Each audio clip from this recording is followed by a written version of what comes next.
Hello बच्चों, let's see this question and here this question say how to greed of human beings have created a ecological imbalance explain। Question आपसे बोल रहा है कि कैसे इंसानों की ग्रीड मतलब होता है लालच, इंसानों के लालच ने हमारे इकोलॉजी में एक इम्बैलेंस को क्रिएट कर दिया है, वो कैसे किया है इसको एक्सप्लेन कीजिए।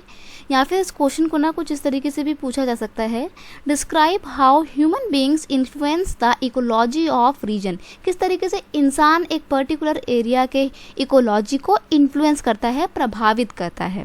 तो देखिए, the greed of human beings lead to over utilization of natural resources आएगा ये, okay. Here you will have to write resources, natural resources.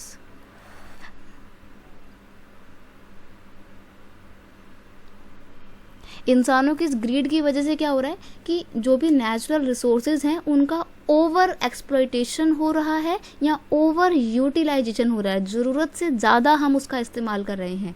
They cut the trees and kill the animals. इंसान क्या कर रहे हैं, अपने लालच के लिए पेड़ों को काट रहे हैं, एनिमल्स को मार रहे हैं, और जिसकी वजह से इकोलॉजिकल इम्बैलेंस क्रिएट हो गया है। As a result some of the plants and animals are now near to extinction. और इसकी वजह से क्या हो रहा है, आज के समय में बहुत सारे प्लांट और बहुत सारे एनिमल ऐसे हैं जो एक्सटिंक्शन की कगार पे पहुंच चुके हैं, मतलब विलुप्ति की कगार पे पहुंच चुके हैं और बहुत ही रेयर स्पीशीज बन के रह गए हैं, जिनकी संख्या बहुत कम है। और कुछ तो एक्सटिंक्ट हो भी चुके हैं, मतलब कुछ तो बिल्कुल डिसअपियर हो गए हैं, गायब हो गए हैं, अब उनका कोई नामो निशान नहीं बचा है। तो ये कितनी ख़राब सिचुएशन है हमारे लिए, हम अपनी बायोडाइवर्सिटी को ख़राब करें just because of the human being and just because of for our greedness. अपने लालच के चक्कर में हम ये सब कुछ कर रहे हैं जो कि बिल्कुल भी सही नहीं है।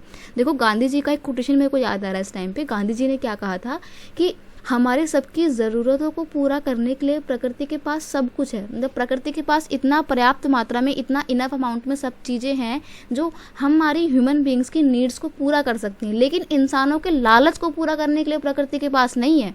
तो अगर आपको अपनी ज़रूरतें पूरी करनी है तो आपको नेचर सब कुछ देगी, लेकिन अगर आप अपने लालच को पूरा कर रहे हो तो फिर नेचर भी अपने हाथ खड़े कर देती है, नेचर इतना नहीं दे पाएगी आपको।